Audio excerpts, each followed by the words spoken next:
So your brother Jack, obviously playing bass. I know your sister Donna sang with you. I mean, Yeah, well, it really started with my brother and I. And I mean, he was 2 years ahead of me in age, and firstborn of 6, and I was second, and Donna was third. And all I want to say is he was more of a leader in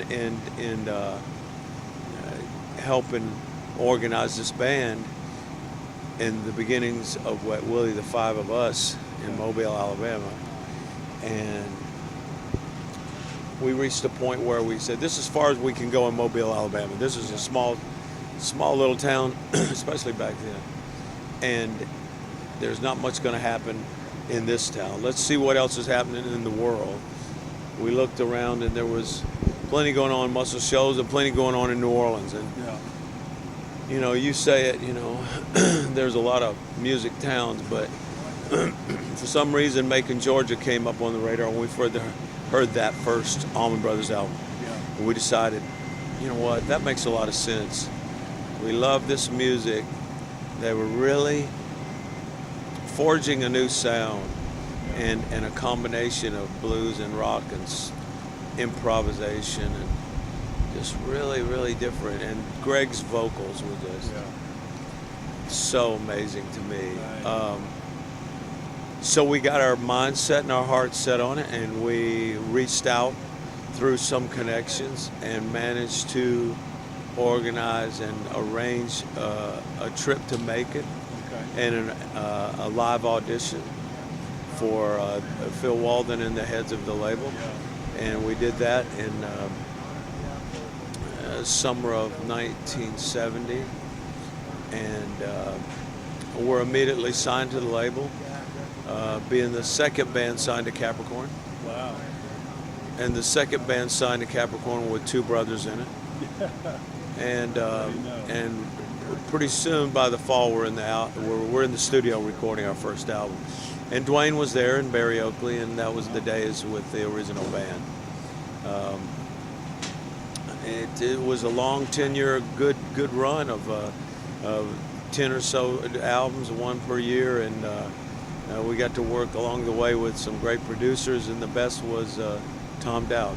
Oh yeah. And Tom Dowd produced Keep On Smiling in 1974 and really helped to form some of the songs like Keep On Smiling and you know, help arrange that. And so you had the raw songs, but he had the skills to kind of tweak it. His forte was really arrangement and making a song more palatable or more ear-friendly. He was a genius in that way. He was the one that decided that Keep On Smiling was going to have, instead of a bridge, which it didn't have, it was going to have a breakdown. Okay. And he said, here's what we're going to do. Trust me that this is going to work. He said, this last verse is not going to be a verse. It's just going to be a stop and a breakdown. So you go, just hanging out in the local bar, and you're wondering who the hell you are. Are you a farmer? Are you a star? And then chorus out. Yeah. Hit the chorus and go home. And we tried it, and I said, damn, if you aren't right about that again. You know, he had some great musical ideas. He had them, you know, with the Almonds later on, and Leonard Skinner and Rod Stewart and a lot of others. Sure. Eric Clapton. Legendary. Now, I know, you know, Muscle Shoals physically wasn't that much to look at, but what do you think the magic was, you know, in that room? Well, there's a lot of good studios there, and Fame was one of them, and Muscle Shoals Sound, but a combination of a wealth or somehow coming together of a lot of musical talent in one area. Mm-hmm. And I'm friends with a lot of those players. Yeah. David Hood and Clayton Ivey and Jimmy Johnson. A lot of these guys are, you know, I've been working with them on and off for a few years now since the movie came out, and they really wanted me to get involved, but there wasn't much else to do in that area. Okay. I mean, no distractions pretty much. If you want to do music, you could really focus on it. and there wasn't much to take you away from it. And the combination of there's very much an idea or concept of being colorblind there, because black and white worked together during the height of the racial tension in the South, and there was no big deal to them. And people like Wilson Pickett, or all the great Bobby Womack, whoever you want to mention that recorded there. Aretha Franklin came there. For them to pick those studios and those players, it said a lot about. But they had plenty of choices. Yeah. But there's a certain groove and a certain real heartfelt soul that couldn't find anywhere else. Can't explain it, but it happens. No, it's fun because since, Wet Willie recorded an album there in 1972 when Capricorn Studios were being overhauled or really updated, and we could feel what was going on there. But it's ever since then they keep calling on me to come back and be a part of the Muscle Shoals review and doing. Wet Willie got inducted into the Alabama Music Hall of Fame a couple years ago, and there was a lot of kind of spotlight on our contribution, and it's been fun to hang with all those guys. A lot of them are my friends. I might do an album there. Sure. Well, so many good records over the years, and the mannerisms really shook up the band, with Street Corner Serenade, and you added some new members to the band. Yeah. What was your best memory of going over to England and doing the mannerisms? It was a different time in music because it was at that year was 1977, and punk was really coming around in Britain, but I have great memories of being in that Virgin Manor Studios out in Shipton on Cherwell. It was a little bitty town outside of Oxford, England. Okay. And a beautiful manor house, and I'll tell you, we got a sound in that studio. Gary Lyons was this producer that the label, it was Epic. It was pretty much their idea to try with him because he did a lot of British rock and worked with Aerosmith. But it was we were there for about 2 months, and I had a wonderful experience of trying a lot of new things. Basically we were doing our same kind of rock and soul kind of stuff, and he put a little bit more edge to it and built up the drums, and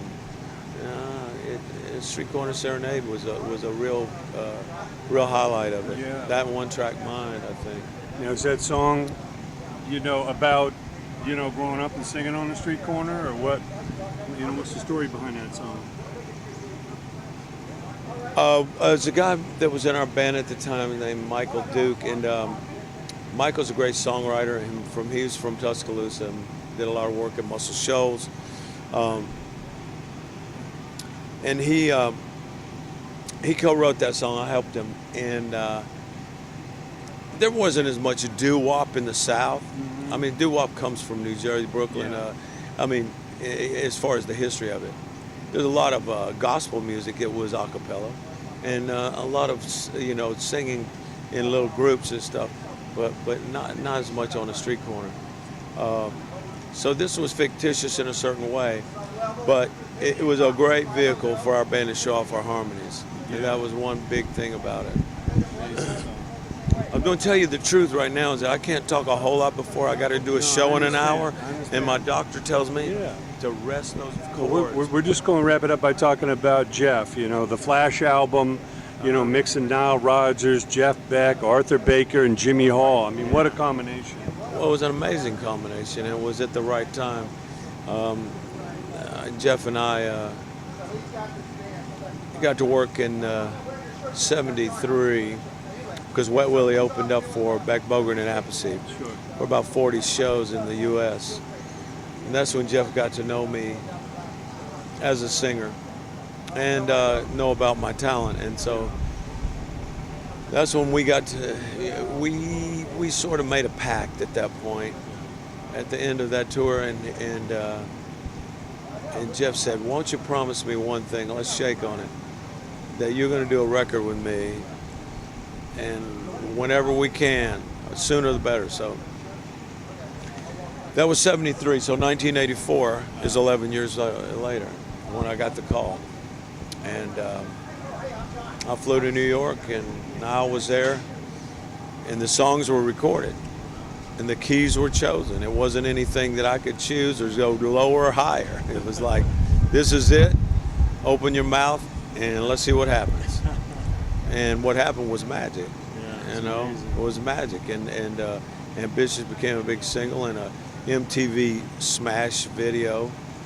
And I got to hang around with Donny Osmond and Hervé Villasueves and Parker Stevenson and Al Cooper, and Yes, it went on and on and on.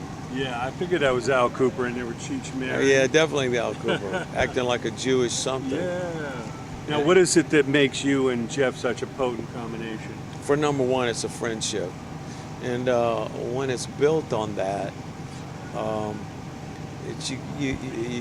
it's about knowing each other inside and out, and what you're capable of, and what's in your heart. And he's such an amazing player. I have a lot of respect for him. He has a lot of respect for me, and he pushes me and inspires me vocally. I don't really know if I would sing with as much power and range with anybody else, but what he has going and the kinds of songs that we do, it demands something that soars like his guitar. So Amazing. And what tip do you have to young artists coming up? What do you tell them? well, first is something that's totally out of your control. The first thing is you have to be born with talent. You can't learn it, and that's what happened to me. I was born with it. I learned how to. I mean, I was born with this voice, but it was years before I learned how to drive it. You use it to enhance it. It's like the the highest end, most expensive sports car Yeah. in the world, and it's not going to do you any good if you don't know how to drive it. Yeah. And by now, I've learned how to drive it and preserve it. It's amazing. That's what I got to say. Jimmy, it's a real pleasure. Can't wait to see you to tear it down with Yeah. Jeff Beck and Paul Rogers tonight. I'm looking forward to it as always.